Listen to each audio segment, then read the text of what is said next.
ਸਤਿ ਸ੍ਰੀ ਅਕਾਲ ਜੀ। ਹਮਦਰ ਟੀਵੀ ਦੇਖਣ ਵਾਲੇ ਸਾਰੇ ਦਰਸ਼ਕਾਂ ਦਾ ਸਵਾਗਤ ਹੈ। ਮੈਂ ਹਾਂ ਤਰਨਜੀਤ ਕੌਰ ਘੁੰਮਣ ਹਾਜ਼ਰਾਂ ਚ ਲੈ ਕੇ ਤੁਹਾਡਾ ਆਪਣਾ ਪ੍ਰੋਗਰਾਮ, ਜਿਹਦੇ ਵਿੱਚ ਅਸੀਂ ਗੱਲਬਾਤ ਕਰਾਂਗੇ ਕੈਨੇਡੀਅਨ ਇਕਨੋਮੀ ਦੇ ਬਾਰੇ ਵਿੱਚ, ਕੈਨੇਡੀਅਨਸ ਦੀ ਜੇਬ ਦੇ ਬਾਰੇ ਵਿੱਚ।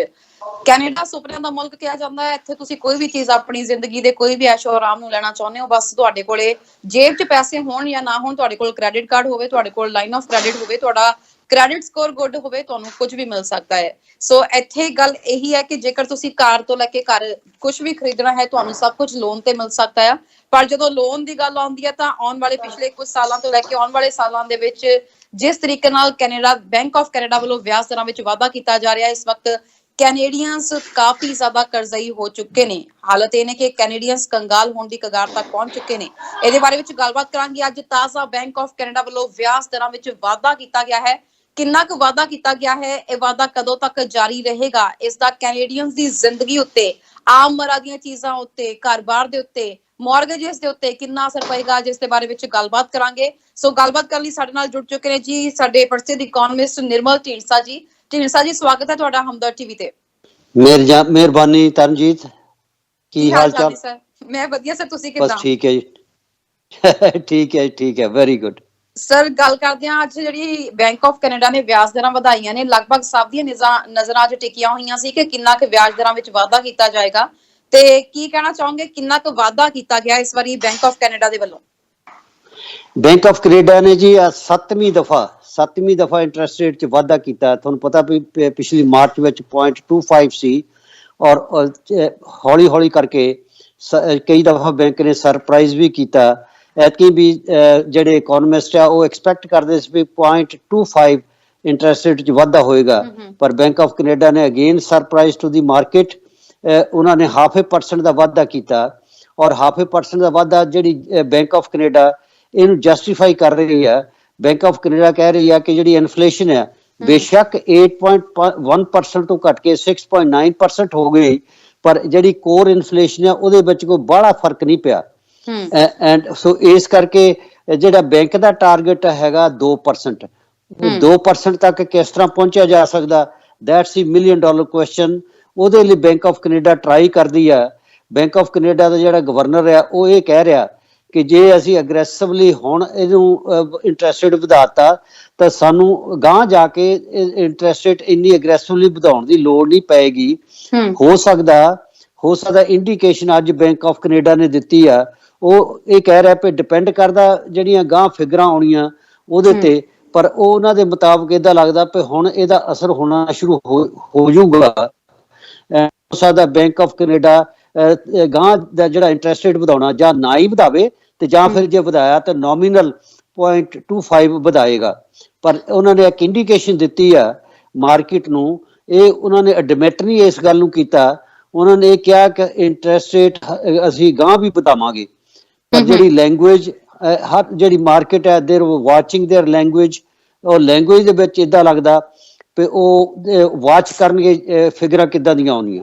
ਆਪਾਂ ਸਭ ਤੋਂ ਪਹਿਲਾਂ ਗੱਲ ਕਰਦੇ ਹਾਂ, ਜਿਵੇਂ ਤੁਸੀਂ ਗੱਲ ਕੀਤੀ ਹੈ ਕਿ ਬੈਂਕ ਆਫ ਕੈਨੇਡਾ ਨੇ ਕਿਹਾ ਕਿ ਅਸੀਂ ਆਉਣ ਵਾਲੇ ਸਮੇਂ ਦੇ ਵਿੱਚ ਵੀ ਇਹ ਜਿਹੜਾ ਵਾਧਾ ਥੋੜਾ ਜਾਰੀ ਰਹੇਗਾ। ਪਰ ਮੈਂ ਕੱਲ ਹੀ ਇੱਕ ਸਟੇਟਮੈਂਟ ਪੜ੍ਹਦੀ ਪਈ ਸੀ ਜਿਹਦੇ ਵਿੱਚ ਕਿਹਾ ਗਿਆ ਸੀ ਕਿ ਜ਼ਰੂਰੀ ਨਹੀਂ ਹੈ ਕਿ ਹਰ ਵਾਰੀ ਬੈਂਕਸ ਜਿਹੜੇ ਇੱਕ ਕਦਮ ਚੁੱਕਦੇ ਨੇ ਉਹ ਸਹੀ ਹੀ ਹੋਣ, ਕਈ ਵਾਰੀ ਬੈਂਕਸ ਦੇ ਵੱਲੋਂ ਵੀ ਗਲਤ ਕਦਮ ਚੁੱਕੇ ਜਾਂਦੇ ਨੇ। ਬੈਂਕ ਆਫ ਕੈਨੇਡਾ ਦੇ ਵੱਲੋਂ ਜਿਹੜਾ ਇਹ ਕਦਮ ਚੁੱਕਿਆ ਗਿਆ ਕਿ ਅਸੀਂ ਇਸ ਨੂੰ ਇਸ ਪਾਸੇ ਵੱਲ ਲੈ ਕੇ ਚੱਲੀਏ ਕਿ ਵੀ ਜੋ ਇਸ ਵਕਤ ਹਾਲਾਤ ਬਣੇ ਹੋਏ ਨੇ, ਕਿਉਂਕਿ ਅਸੀਂ ਗੱਲ ਕਰਦੇ ਹਾਂ ਜਦੋਂ ਹੌਲੀਡੇ ਸੀਜ਼ਨ ਹੁੰਦਾ ਆ, ਫੁੱਲ ਪੈਕਡ ਬਾਜ਼ਾਰ ਹੁੰਦੇ ਨੇ, ਇਸ ਵਕਤ ਲੋਕਾਂ ਦੀ ਜੇਬ 'ਚ ਪੈਸੇ ਨਹੀਂ ਹੈਗੇ।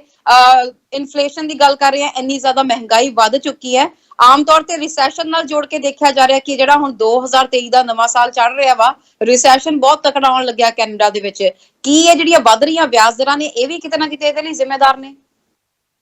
ਐਕਚੁਅਲੀ ਤਰਨਜੀਤ ਇਹ ਸਾਰੇ ਵਰਲਡ ਵਾਈਜ਼ ਹੀ ਆ।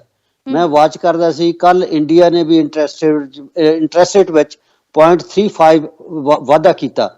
ਇੰਡੀਆ ਦਾ ਪ੍ਰਾਈਮ ਲੈਂਡਿੰਗ ਰੇਟ ਹੈਗਾ 6.25 ਐਂਡ ਕੱਲ ਆਸਟ੍ਰੇਲੀਆ ਨੇ ਵੀ ਵਧਾਇਆ, ਅੱਜ ਇੱਥੇ ਕੈਨੇਡਾ ਨੇ ਵਧਾਤਾ। ਐਂਡ ਸੋ ਇਹ ਸਾਰੇ ਵਰਲਡ ਦੇ ਵਿੱਚ ਇਹ ਜਿਹੜੀ ਇਨਫਲੇਸ਼ਨ ਦਾ ਹਊਆ ਖੜਾ ਹੋਇਆ, ਸਾਰੇ country one after the other ਉਹ ਇੰਟਰਸਟ ਰੇਟ, ਹੋਰ ਇਹਨਾਂ ਦੇ ਕੋਲ ਵੈਪਨ ਕੋਈ ਨਹੀਂ। ਜਿਹੜੀ ਤੁਸੀਂ ਗੱਲ ਕੀਤੀ ਹੈ ਕਿ ਬੈਂਕ ਆਫ ਕੈਨੇਡਾ ਦਾ ਕੀ ਇਹ ਡਿਸੀਜਨ ਠੀਕ ਹੈ ਜਾਂ ਗਲਤ ਆ, ਇਹ ਤਾਂ ਹੁਣ ਮਾਰਕੀਟ ਦੱਸੂਗੀ ਕਿ ਡਿਸੀਜਨ ਗਲਤ ਆ ਜਾਂ ਠੀਕ ਆ। ਪਰ ਜਿਹੜੀ bank of Canada the credibility is on the line, ਕਿਉਂਕਿ ਬੈਂਕ ਆਫ ਕੈਨੇਡਾ ਇੱਕ ਚਾਹੁੰਦੀ ਆ ਕਿ 2% ਦੇ ਟਾਰਗੇਟ ਤੇ ਪਹੁੰਚਣਾ, ਔਰ ਉਹ ਉੱਥੇ ਪਹੁੰਚਣ ਲਈ ਉਹ ਚਾਹੁੰਦੇ ਆ ਸੌਫਟ ਲੈਂਡਿੰਗ, ਜਿਹੜੀ ਅੱਜ ਤੁਸੀਂ ਪਹਿਲਾਂ ਇੱਕ ਲੈਂਗੁਏਜ ਯੂਜ਼ ਕੀਤੀ ਆ, ਵਰਡ ਯੂਜ਼ ਕੀਤਾ ਕਿ ਸਿਵੀਅਰ ਰਿਸੈਸ਼ਨ, ਉਹ bank of Canada severe recession ਨਹੀਂ ਚਾਹੁੰਦੀ, ਉਹ ਸੌਫਟ ਲੈਂਡਿੰਗ ਚਾਹੁੰਦੀ ਆ। ਹੁਣ ਇਹਦੇ ਤੇ ਬੈਂਕ ਆਫ ਕੈਨੇਡਾ ਆਲਰੇਡੀ ਉਹਨਾਂ ਦੀ ਕ੍ਰੈਡੀਬਿਲਿਟੀ ਔਨ ਦੀ ਲਾਈਨ, ਉਦੋਂ ਦੀ ਲਾਈਨ ਤੇ ਆ ਜਦੋਂ ਇਹਨਾਂ ਨੇ ਪੈਂਡੇਮਿਕ ਤੋਂ ਬਾਅਦ ਵਿੱਚ ਮਾਰਕੀਟ ਇਹ ਕਹਿ ਰਹੀ ਸੀ ਕਿ ਇੰਟਰਸਟ ਰੇਟ ਵਾਧਾ ਕਰਨਾ ਚਾਹੀਦਾ, ਤੇ ਬੈਂਕ ਆਫ ਕੈਨੇਡਾ ਕਹਿ ਰਿਹਾ ਸੀ ਕਿ ਨਹੀਂ ਜੀ ਇਹ ਟ੍ਰਾਂਜ਼ਿਟਰੀ ਇਨਫਲੇਸ਼ਨ ਹੈ। ਸੋ ਉਹਦੇ ਕਰਕੇ ਲੋਟ ਆਫ ਜਿਹੜੇ ਇਕਨੋਮਿਸਟ ਆ ਉਹ ਇਸ ਵੇਲੇ ਬੈਂਕ ਨੂੰ ਕੁਐਸਚਨ ਕਰ ਰਿਹਾ ਕਿ ਤੁਹਾਡਾ ਡਿਸੀਜਨ ਠੀਕ ਹੈ ਜਾਂ ਗਲਤ ਹੈ। ਜੇ ਤੁਸੀਂ ਗੱਲ ਕਰਦੇ ਹੋ ਕਿ ਬੈਂਕ ਨੂੰ ਕੁਐਸਚਨ ਕੀਤਾ ਜਾ ਰਿਹਾ, ਹੁਣ ਆਪਾਂ ਥੋੜਾ ਜਿਹਾ ਇਸ ਦੇ ਇੰਪੈਕਟ ਦੀ ਵੀ ਗੱਲ ਕਰ ਲਈਏ। ਅੱਜ ਜਿਹੜਾ ਤੁਹਾਨੂੰ ਆਪਣੇ ਦਰਸ਼ਕਾਂ ਨੂੰ ਦੱਸ ਦਈਏ ਕਿ ਬੈਂਕ ਆਫ ਕੈਨੇਡਾ ਵੱਲੋਂ ਮੁੜ ਤੋਂ ਵਿਆਜ ਦਰਾਂ ਵਿੱਚ ਵਾਧਾ ਕੀਤਾ ਗਿਆ, ਤੇ ਇਹ ਵੀ ਕਿਹਾ ਗਿਆ ਕਿ ਵਾਧਾ ਇੱਥੇ ਹੀ ਰੁਕਣ ਵਾਲਾ ਨਹੀਂ ਹੈ, ਆਉਣ ਵਾਲੇ ਸਮੇਂ ਦੇ ਵਿੱਚ ਜਿਹੜਾ ਵਾਧਾ ਮੁੜ ਤੋਂ ਦੇਖਣ ਨੂੰ ਮਿਲ ਸਕਦਾ ਆ। ਤੇ 0.5% ਜਿਹੜਾ ਇਸ ਦੇ ਵਿੱਚ ਵਾਧਾ ਕੀਤਾ ਗਿਆ, ਅੱਧੇ % ਦਾ ਵਾਧਾ ਕੀਤਾ ਗਿਆ ਵਿਆਜ ਦਰਾਂ ਦੇ ਵਿੱਚ। ਹੁਣ ਥੋੜਾ ਜਿਹਾ ਆਪਾਂ ਇਸ ਚੀਜ਼ ਨੂੰ ਥੋੜਾ ਜਿਹਾ ਰੀਅਲ ਸਟੇਟ ਮਾਰਕੀਟ ਨਾਲ ਜੋੜ ਕੇ ਥੋੜਾ ਜਿਹਾ ਦੇਖਦੇ ਹਾਂ, ਕਿਉਂਕਿ ਜਦੋਂ ਗੱਲ ਆਉਂਦੀ ਆ ਵਿਆਜ ਦਰਾਂ ਵਿੱਚ ਵਾਧੇ ਦੀ, ਸਭ ਤੋਂ ਵੱਧ ਇੰਪੈਕਟ ਇਸ ਵਕਤ ਦੇਖਣ ਨੂੰ ਮਿਲ ਰਿਹਾ ਹੈ ਰੀਅਲ ਸਟੇਟ ਮਾਰਕੀਟ ਦੇ ਉੱਤੇ। ਸੋ ਜਿਹੜਾ ਪ੍ਰਾਈਵੇਟ ਲੈਂਡਰਸ ਵਗੈਰਾ ਦੇ ਉੱਤੇ ਇਸ ਦਾ ਕਿੰਨਾ ਅਸਰ ਦੇਖਣ ਨੂੰ ਮਿਲੇਗਾ? ਜਿਹੜਾ ਪ੍ਰਾਈਵੇਟ ਲੈਂਡਰ ਦੇਰ ਇੱਕ ਤਾਂ ਹੈਗੀ ਬੈਂਕਾਂ ਲੈਂਡਰਸ, ਇੱਕ ਹੈਗੇ ਪ੍ਰਾਈਵੇਟ ਲੈਂਡਰਸ। ਇਸ ਵੇਲੇ ਤੁਸੀਂ ਇੱਥੋਂ ਅੰਦਾਜ਼ਾ ਲਾਓ ਕਿ ਜਿਹੜੀ ਮਾਰਚ ਵਿੱਚ ਜਿਹੜੀ ਵੇਰੀਏਬਲ ਰੇਟ ਸੀ ਉਹ 1.39 ਸੀ, 1.39 1.29, ਐਂਡ ਉਹ ਵੱਧ ਕੇ ਇਸ ਵੇਲੇ 5% ਦੇ ਦੁਆਲੇ, 5 ਤੋਂ ਵੀ ਉੱਪਰ ਹੋ ਗਿਆ। ਅੱਜ ਦੇ ਵਾਧੇ ਦੇ ਨਾਲ 0.5% ਹੋਰ ਅਪ ਚਲੇ ਜਾਣਾ। ਹੁਣ ਜਿਹੜੀ ਜੇ ਕਿਸੇ ਨੇ ਘਰ ਲਿਆ ਸੀ 5 ਲੱਖ ਦਾ, ਜੇ ਘਰ ਲਿਆ ਸੀ ਜਾਂ 3.5 ਲੱਖ ਦਾ, ਟੇਕ ਐਨ ਐਗਜ਼ਾਮਪਲ 3.5 ਲੱਖ ਦਾ, ਜੇ ਕਿਸੇ 3.5 ਲੱਖ ਦਾ ਲਿਆ ਤੇ ਉਹਦੀ 25 ਸਾਲ ਦੀ ਮੋਟੀਵੇਸ਼ਨ ਦੇ ਮੁਤਾਬਕ $1760 ਬਣਦੇ ਆ, ਐਂਡ ਅੱਜ ਦੇ ਹਿਸਾਬ ਦੇ ਨਾਲ ਉਹਦੀ ਜਿਹੜੀ ਕਿਸ਼ਤ ਆ ਉਹ 5000 ਤੋਂ ਵੀ ਉੱਪਰ ਹੋ ਜਾਂਦੀ ਹੈ। ਤੁਸੀਂ ਇੱਥੋਂ ਅੰਦਾਜ਼ਾ ਲਾ ਸਕਦੇ ਹੋ ਕਿ ਕਿੰਨਾ ਫਰਕ ਪੈ ਗਿਆ, ਕਿਉਂਕਿ ਜਿਹੜਾ ਹਾਈ ਇੰਟਰਸਟ ਰੇਟ ਆ ਉਹਦੇ ਪ੍ਰਿੰਸੀਪਲ ਨਹੀਂ ਫਿਰ ਜਾਂਦਾ, ਔਰ ਜਿਹੜੇ ਲੈਂਡਰਸ ਆ ਖਾਸ ਤੌਰ ਤੇ ਦੋ ਬੈਂਕਾਂ ਨੇ ਕਿ TD ਤੇ CIBC ਨੇ, ਉਹ ਕਹਿੰਦੇ ਅਸੀਂ ਹੈਲਪ ਕਰਨਾ ਚਾਹੁੰਦੇ ਆ ਆਪਣੇ ਕਸਟਮਰਸ ਦੀ। ਉਹਨਾਂ ਨੇ ਜਿਹੜਾ ਇੰਟਰਸਟ ਰੇਟ ਆ, ਦੇਖੋ ਦੋ ਗੱਲਾਂ, ਇੱਕ ਤਾਂ ਹੈਗਾ ਟ੍ਰਿਗਰ ਪੁਆਇੰਟ, ਤੇ ਬਹੁਤ ਸਾਰੇ ਜਿਹੜੇ ਜਿਨ੍ਹਾਂ ਕੋਲ ਵੇਰੀਏਬਲ ਮੌਰਗੇਜ ਸੀ, ਪਹਿਲਾਂ ਤਾਂ ਵੇਰੀਏਬਲ ਮੌਰਗੇਜਿਸ ਕਰਨਜੀਤ 6,70,000 ਵੇਰੀਏਬਲ ਮੌਰਗੇਜਿਸ ਆ ਇਨ ਕੈਨੇਡਾ। 6,70,000 ਐਂਡ ਜਿਹੜੀਆਂ ਵੇਰੀਏਬਲ ਮੌਰਗੇਜਿਸ ਆ ਇਹ 1/3 ਆਫ ਦੀ ਮੌਰਗੇਜ ਦਾ ਬਣਦੀਆਂ।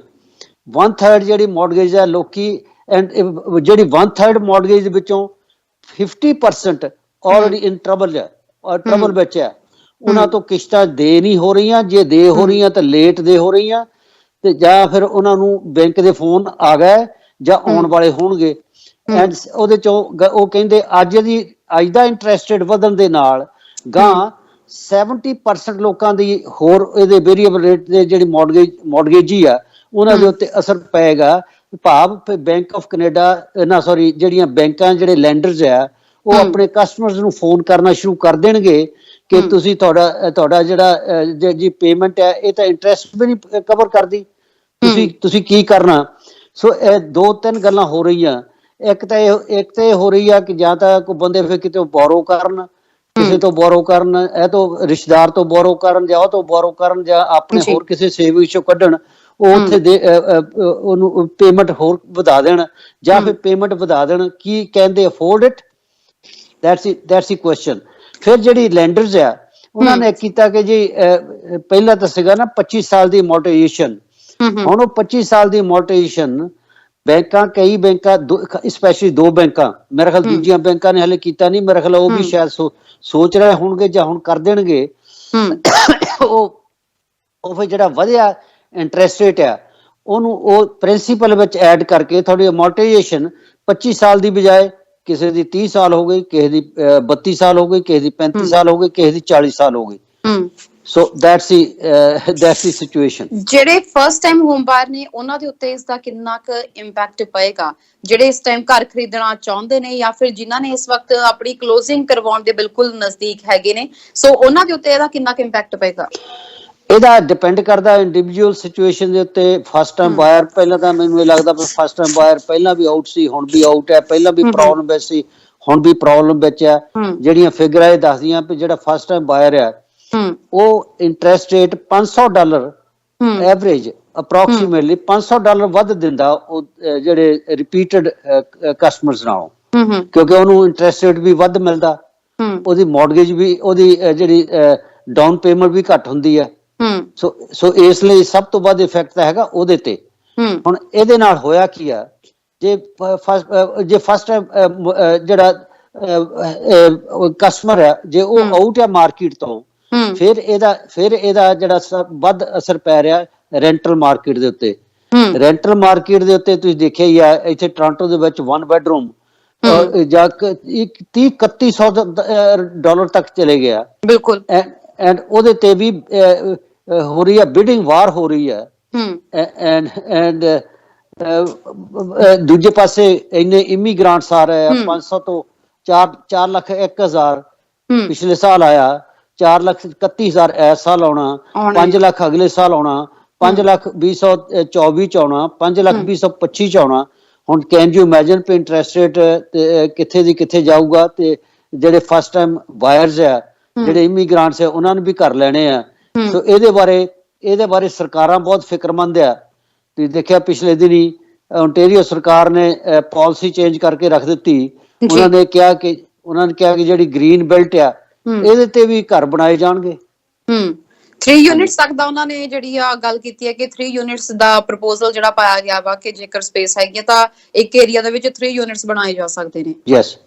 ਅੱਛਾ, ਫਿਰ ਇਹਦਾ ਤਰਜੀਤ ਕੱਲਾ ਇਹੀ ਨਹੀਂ ਅਸਰ, ਇਹਦਾ ਚੇਨ ਰਿਐਕਸ਼ਨ ਆ, ਇਹਦਾ ਇਫੈਕਟ ਸੋਸਾਇਟੀ ਦੇ ਹਰ ਵਰਗ ਦੇ ਉੱਤੇ ਪੈ ਰਿਹਾ।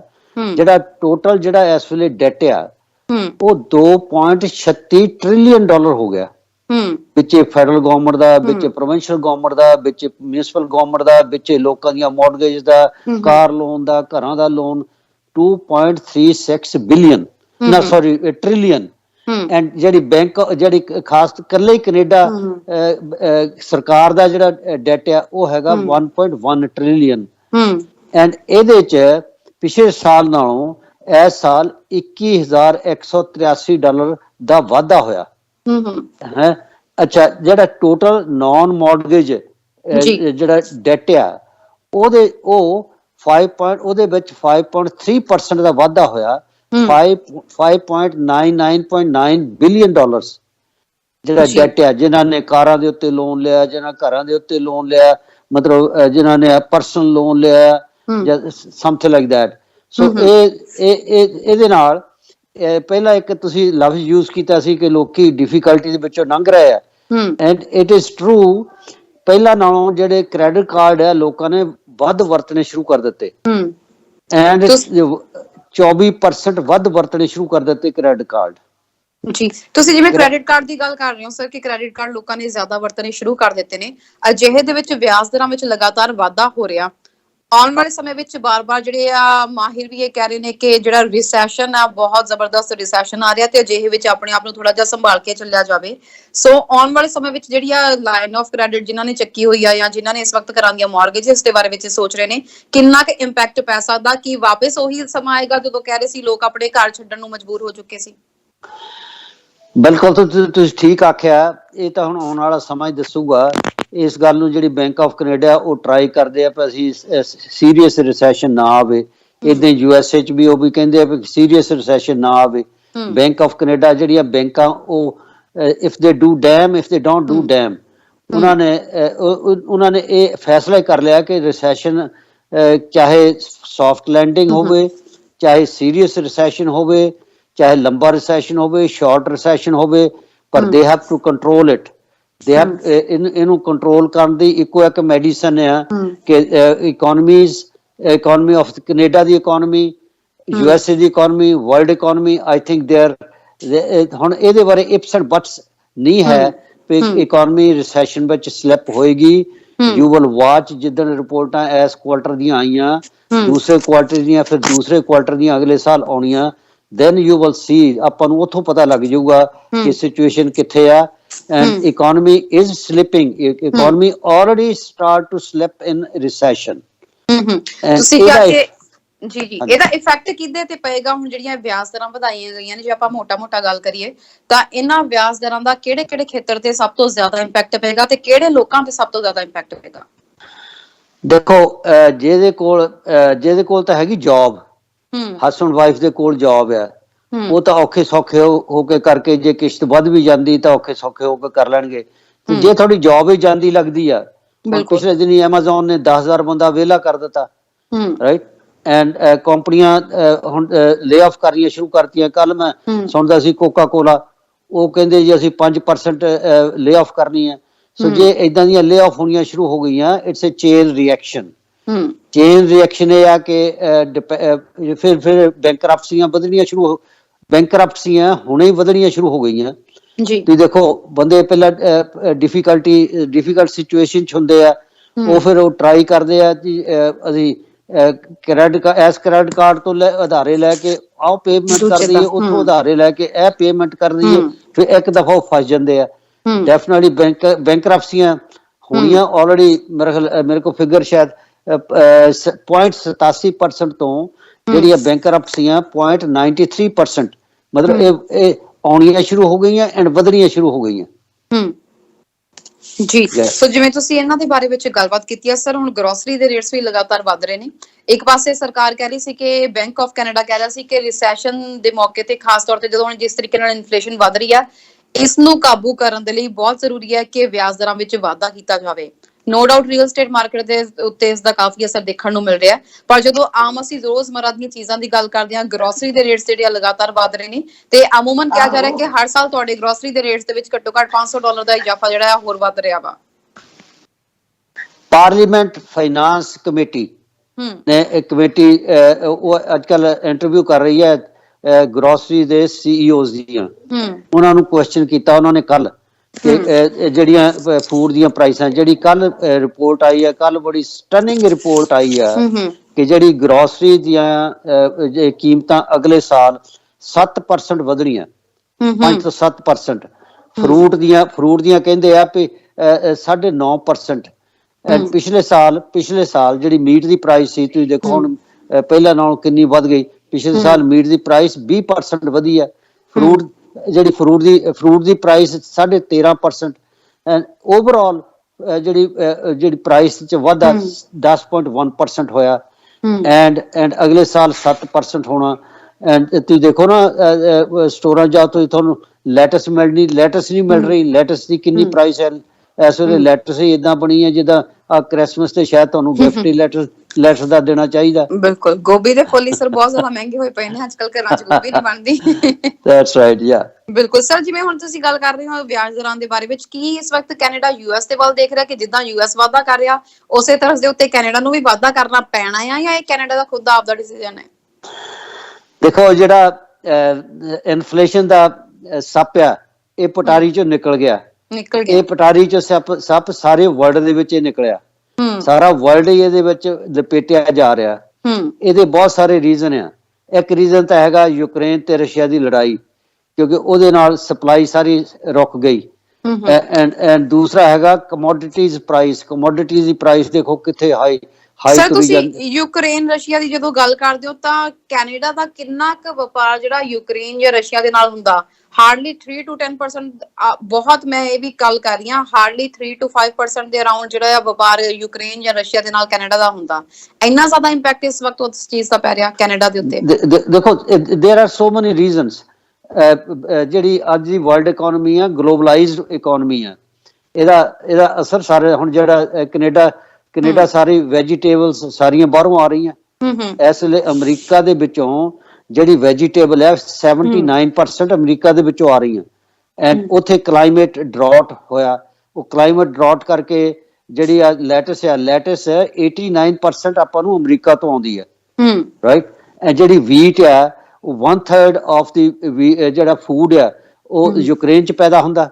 ਐਂਡ ਉਥੋਂ ਜਿਹੜੀ ਸਪਲਾਈ ਚੇਨ ਹੈ ਫਿਰ China is playing big role too, ਕਿਉਂਕਿ ਜਿਹੜੀ ਮੇਨ ਮੈਨੂਫੈਕਚਰਿੰਗ ਸਾਰੇ ਆਫ ਦੀ ਵਰਲਡ ਚਾਈਨਾ ਦੇ ਵਿੱਚ ਹੋ ਰਹੀ ਹੈ। ਚਾਈਨਾ ਦੇ ਨਾਲ ਕੈਨੇਡਾ ਦੇ ਰਿਲੇਸ਼ਨ ਬੜੇ ਵਿਗੜਦੇ ਜਾ ਰਹੇ ਆ। ਜਿਹੜੀ chain supply plus China COVID-19 ਦੇ ਵਿੱਚ ਬੜਾ ਫਸਿਆ ਹੈ, ਉਥੋਂ ਬੜੀ ਡਿਸਰਪਸ਼ਨ ਹੋ ਰਹੀ ਹੈ, ਉਥੋਂ ਸਪਲਾਈ ਨਹੀਂ ਆ ਰਹੀ। ਈਵਨ ਹੁਣ ਕੈਨੇਡਾ ਵਾਲੇ ਜਿਹੜੇ ਆਪਾਂ ਮਾਸਕ ਵੀ ਬਣਾਉਨੇ ਇਹ ਵੀ ਚਾਈਨਾ ਤੋਂ ਆਉਂਦੇ ਆ। ਹਰ ਚੀਜ਼ ਮੇਡ ਇਨ ਚਾਈਨਾ, ਸਟੋਰਾਂ 'ਚ ਤੁਸੀਂ ਜਾਓ ਹਰ ਚੀਜ਼ made in China, made in China, made in India, made in this. Canada ਅਸੀਂ ਤਾਂ ਇੱਥੇ ਵੇਅਰ ਹਾਊਸ ਹੀ ਆ, ਹਰ ਚੀਜ਼ ਬਾਹਰੋਂ ਆ ਰਹੀ ਸੀ, ਉਹਦਾ ਇਫੈਕਟ ਹੈ ਜੀ। ਜੀ ਇਸ ਵਕਤ ਵਿਆਜ ਦਰਾਂ ਵੱਧ ਚੁੱਕੀਆਂ ਨੇ, ਜਿਨ੍ਹਾਂ ਨੇ ਕਲੋਜ਼ਿੰਗ ਕਰਾਉਣੀ ਸੀ ਇਸ ਵਕਤ ਉਹਨਾਂ ਲਈ ਵੀ ਹੋਰ ਜ਼ਿਆਦਾ ਮੁਸੀਬਤਾਂ ਖੜੀਆਂ ਹੋ ਚੁੱਕੀਆਂ ਨੇ। ਫਸਟ ਟਾਈਮ ਹੋਮ ਬਾਇਰਸ ਪਹਿਲਾਂ ਹੀ ਲਾਈਨ ਤੋਂ ਬਾਹਰ ਹੈਗੇ ਨੇ ਤੇ ਉਹ ਆਪਣੇ ਆਪ ਨੂੰ ਇਸ ਮੌਕੇ ਤੇ ਕਾਫੀ ਜ਼ਿਆਦਾ ਠੱਗਿਆ ਹੋਇਆ ਮਹਿਸੂਸ ਕਰ ਰਹੇ ਨੇ। ਦੂਜੇ ਪਾਸੇ ਗੱਲ ਕੀਤੀ ਜਾਵੇ, ਇਨਫਲੇਸ਼ਨ ਲਗਾਤਾਰ ਵੱਧ ਰਹੀ ਹੈ, ਰਿਸੈਸ਼ਨ ਦੀਆਂ ਗੱਲਾਂ ਹੋ ਰਹੀਆਂ ਨੇ। ਅਜਿਹੇ ਦੇ ਵਿੱਚ ਜਿਹੜੇ ਆਮ ਕੈਨੇਡੀਅਨਸ ਨੇ ਉਹਨਾਂ ਨੂੰ ਤੁਸੀਂ ਕਿੱਦਾਂ ਕਹਿਣਾ ਚਾਹੋਗੇ, ਕੀ ਕਹਿਣਾ ਚਾਹੋਗੇ, ਕਿਸ ਤਰੀਕੇ ਨਾਲ ਇਸ ਜਿਹੜਾ ਜੋ ਇਸ ਵਕਤ ਸਮਾਂ ਚੱਲ ਰਿਹਾ ਵਾ ਇਸ ਪੈਨਿਕ ਸਿਚੁਏਸ਼ਨ ਤੋਂ ਕਿਵੇਂ ਬਚਿਆ ਜਾ ਸਕਦਾ?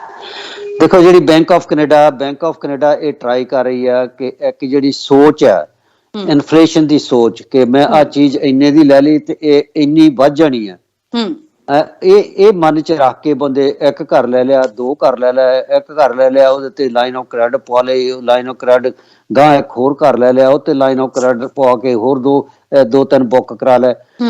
ਫਿਰ ਬਿਲਡਿੰਗ ਵਾਰ ਹੋਈ ਹੈ। ਉਹ ਇਸ ਕਰਕੇ ਹੋਈ ਹੈ ਕਿ ਜਿਹੜੀ ਐਕਸਪੈਕਟੇਸ਼ਨਸ ਨੂੰ ਕਿਲ ਕਰਨਾ ਚਾਹੁੰਦੀ ਹੈ ਬੈਂਕ ਆਫ ਕੈਨੇਡਾ। ਜਿੰਨਾ ਚਿਰ ਐਕਸਪੈਕਟੇਸ਼ਨਸ ਲੋਕਾਂ ਦੀ ਆ ਜਿਹੜੀ ਸੋਚ ਆ, ਸੋਚ ਕਨਵਰਟ ਨਹੀਂ ਨਾ ਹੁੰਦੀ। ਜੇ ਬੰਦੇ ਇਹ ਸੋਚਣਾ ਸ਼ੁਰੂ ਕਰ ਦੇਣ ਵੀ ਮੈਂ ਹੁਣ ਘਰ 2 ਮਿਲੀਅਨ ਦਾ ਲਿਆ, ਉਹ ਕਹਿੰਦਾ ਇਹ ਗਾਂ ਇਹ 3 ਮਿਲੀਅਨ ਦਾ ਹੋ ਜਾਣਾ। ਜੇ ਉਹ ਸੋਚਦਾ ਵੀ 2 ਮਿਲੀਅਨ ਦੀ ਬਜਾਏ ਇਹ 1.5 ਮਿਲੀਅਨ ਦਾ ਵੀ ਰਹਿ ਸਕਦਾ, 5 ਲੱਖ ਘਟ ਸਕਦਾ, ਤਾਂ ਫਿਰ ਉਹ 10 ਦਫਾ ਸੋਚ ਕੇ ਉਹਦਾ ਸੌਦਾ ਕਰੂ। ਸਰਕਾਰ ਨੇ ਜਿਸ ਤਰੀਕੇ ਦੇ ਨਾਲ ਕੋਵਿਡ ਦੇ ਦੌਰਾਨ ਜਿਵੇਂ ਘਰਾਂ ਦੀ ਬਿਲਡਿੰਗ ਹੋਈ ਆ, ਓਵਰ ਆਸਕਿੰਗ ਪ੍ਰਾਈਸਿਸ ਗਏ ਆ, ਉਸ ਵਕਤ ਅੱਖਾਂ ਬੰਦ ਕਰਕੇ ਬੈਠੀ ਰਹੀ ਆ। ਤੁਹਾਨੂੰ ਲੱਗਦਾ ਉਹਦਾ ਵੀ ਕਿਤੇ ਨਾ ਕਿਤੇ ਖਾਮਿਆਜ਼ਾ ਜਿਹੜਾ ਭੁਗਤਣਾ ਪੈ ਰਿਹਾ ਵਾ, ਕਿਉਂਕਿ ਉਸ ਵੇਲੇ ਸਰਕਾਰ ਨੇ ਕੋਈ ਕਦਮ ਨਹੀਂ ਚੁੱਕਿਆ ਤੇ ਹੁਣ ਜੋ ਦੇਖਣ ਨੂੰ ਮਿਲ ਰਿਹਾ ਉਹ ਹਰ ਹੱਥ ਪੈਰ ਮਾਰਨ ਦੀ ਕੋਸ਼ਿਸ਼ ਕੀਤੀ ਜਾ ਰਹੀ ਹੈ। ਤਰਨਜੀਤ, ਮੇਰੇ ਸਾਹਮਣੇ ਫਿਗਰਾਂ ਪਈਆਂ, ਬਿਲੀਅਨਸ ਜਿਹੜੇ COVID-19 ਜਿਹੜੇ ਬੈਨੀਫਿਟ ਦਿੱਤੇ ਆ ਉਹ ਇਲੀਗਲ ਦਿੱਤੇ ਗਏ ਆ। ਰਾਈਟ, ਇਹਦੇ ਤੇ ਆਪਾਂ ਨੂੰ ਕਿਸੇ ਦਿਨ ਫੇਰ ਗੱਲ ਕਰਨੀ ਪਊਗੀ। ਮੇਰੇ ਕੋਲ ਸਾਰੀਆਂ ਫਿਗਰਾਂ 27.4 ਬਿਲੀਅਨ ਡਾਲਰ ਇਹ ਵੰਡਿਆ ਲੋਕਾਂ ਨੂੰ ਗਵਰਨਮੈਂਟ ਆਫ ਕੈਨੇਡਾ ਨੇ, ਵਿਦਆਊਟ ਇਨਕੁਆਇਰਿੰਗ।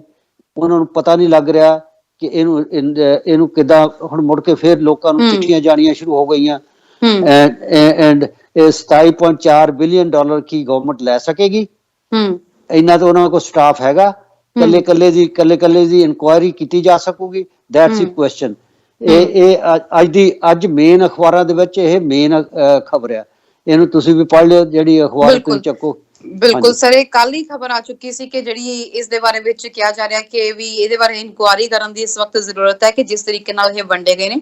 ਮੈਂ ਉਹੀ ਗੱਲ ਕਰ ਰਹੀ ਸੀ ਕਿ ਪੈਂਡੈਮਿਕ ਦੇ ਦੌਰਾਨ ਸਰਕਾਰ ਨੇ ਬਹੁਤ ਅੱਖਾਂ ਬੰਦ ਕਰਕੇ ਪੈਸੇ ਤਾਂ ਵੰਡੇ ਨੇ ਨਾ। ਰੀਅਲ ਸਟੇਟ ਮਾਰਕੀਟ ਦੇ ਵਿੱਚ ਜੋ ਹਾਲ ਹੋ ਰਿਹਾ ਸੀ ਉਹਦੇ ਬਾਰੇ ਵੀ ਸਰਕਾਰ ਬਿਲਕੁਲ ਅੱਖਾਂ ਬੰਦ ਕਰੀ ਬੈਠੀ ਆ। ਉਸ ਵਕਤ ਜੇ ਕੋਈ ਢੰਗ ਦਾ ਕਦਮ ਚੁੱਕਿਆ ਹੁੰਦਾ ਤਾਂ ਸ਼ਾਇਦ ਜੋ ਇਸ ਵਕਤ ਹਾਲਾਤ ਬਣੇ ਹੋਏ ਆ ਕੈਨੇਡਾ ਵਿੱਚ, ਕੈਨੇਡੀਅਨ ਜਿਸ ਤਰੀਕੇ ਨਾਲ ਜੂਝ ਰਹੇ ਨੇ ਆਪਣੀ ਰੋਟੀ ਪਾਣੀ ਨੂੰ ਲੈ ਕੇ ਹੀ, ਸ਼ਾਇਦ ਇਹਨਾਂ ਹਾਲਾਤਾਂ ਤੋਂ ਬਚਿਆ ਜਾ ਸਕਦਾ ਸੀ। ਤੁਸੀਂ ਕਿੱਡਾ ਇੰਪੋਰਟੈਂਟ ਕੁਐਸਚਨ, ਬਹੁਤ ਇੰਪੋਰਟੈਂਟ ਕੁਐਸਚਨ ਤੁਸੀਂ ਰੇਜ਼ ਕੀਤਾ ਕਿ ਜਿਹੜੀਆਂ ਸਰਕਾਰਾਂ, ਜਿਹੜੇ ਪੋਲੀਟੀਸ਼ੀਅਨ ਆ, ਇਹ ਸਾਰੇ ਏਦਾਂ ਹੀ ਕਰਦੇ ਆ। ਆਪਣੇ ਸਾਹਮਣੇ ਮਿਸਾਲ ਆ ਜੋ ਕੈਨੇਡਾ ਸਰਕਾਰ ਨੇ ਕੀਤਾ, ਇਹੀ ਇੰਗਲੈਂਡ ਦੀ ਸਰਕਾਰ, ਉਹ ਲਿਜ਼ ਟਰੱਸ ਨੇ ਇਹਨਾਂ ਹਾਲਾਤਾਂ ਦੇ ਵਿੱਚ ਸਪੈਂਡਿੰਗ ਦਾ ਬਜਟ ਲਿਆਂਦਾ ਸੀ ਮਾਸਿਵ ਲੈਵਲ ਦੇ ਉੱਤੇ, ਤਾਂ ਉਹਦੀ ਛੁੱਟੀ ਹੋ ਗਈ ਕਿ ਨਹੀਂ? ਬਿਲਕੁਲ, 44 ਦਿਨ ਉਹ ਕੱਟ ਸਕੀ ਆ, 44 ਦਿਨ। ਸੋ ਇਹਦੇ ਜਿਹੜੀ government of Canada, I think liberal government ਹੈ ਜਿਹੜੀ, they have to be very careful. Those days are gone ਜਦੋਂ ਕਿ ਜਿਨ੍ਹਾਂ ਦਿਨਾਂ ਦੇ ਵਿੱਚ ਗੁੱਡੀਜ਼ ਦਿੰਦੇ ਸੀ, ਪ੍ਰਿੰਟ ਕਰ ਪੈਸੇ ਸਿੱਟੀ ਜਾਂਦੇ ਸੀ ਮਾਰਕੀਟ 'ਚ। ਜੇ ਇਹ ਕਰੂਗੇ ਤਾਂ they will be punished. ਇਹ ਹੁਣ ਇਹ ਟ੍ਰੈਂਡ ਸਾਰੇ ਵਰਲਡ ਦੇ ਵਿੱਚ ਸ਼ੁਰੂ ਹੋ ਗਿਆ। So they have to be very careful. ਜੀ Right? So sir Yeah. ਜੀ ਬਿਲਕੁਲ ਸਰ, ਹੁਣ ਸਮਾਂ ਲਗਭਗ ਆਪਣਾ ਇਜਾਜ਼ਤ ਲੈਣ ਦਾ ਹੋ ਰਿਹਾ, ਪਰ ਆਉਣ ਵਾਲੇ ਸਮੇਂ ਵਿੱਚ ਕਿੰਨਾ ਕੁ ਤੁਹਾਨੂੰ ਲੱਗ ਰਿਹਾ ਇਹ ਵੀ ਥੋੜੀਆਂ ਜਿਹੀਆਂ ਪੋਜ਼ਿਟਿਵ ਵਾਈਬਸ ਆ ਰਹੀਆਂ ਸੀ ਕਿ ਸ਼ਾਇਦ 2023 ਦੇ ਵਿੱਚ ਜਿਹੜੀਆਂ ਵਿਆਜ ਦਰਾਂ ਨੇ ਥੋੜੀਆਂ ਸਟੇਬਲ ਹੋ ਜਾਣਗੀਆਂ ਤੇ ਸ਼ਾਇਦ ਥੋੜੀਆਂ ਜਿਹੀਆਂ ਪਿੱਛੇ ਮੁੜਨੀਆਂ ਸ਼ੁਰੂ ਹੋ ਜਾਣ? ਕੀ ਲੱਗ ਰਿਹਾ ਕੋਈ ਐਵੇਂ ਦੀ ਪ੍ਰੈਡਿਕਸ਼ਨ ਹੋ ਰਹੀ ਹੈ? Very important question. Yes, it is. ਜੇ ਰਿਸੈਸ਼ਨ ਆਇਆ, ਕਿਉਂਕਿ ਇਹਦੇ ਵਿੱਚੋਂ ਨਿਕਲਣ ਦਾ ਹੋਰ ਕੋਈ ਤਰੀਕਾ ਨਹੀਂ।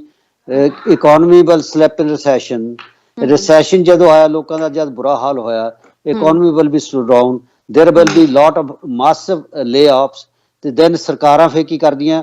ਸਰਕਾਰਾਂ they will do same thing what ਜੋ ਕੁਝ 2008 ਚ ਕੀਤਾ to boost the economy।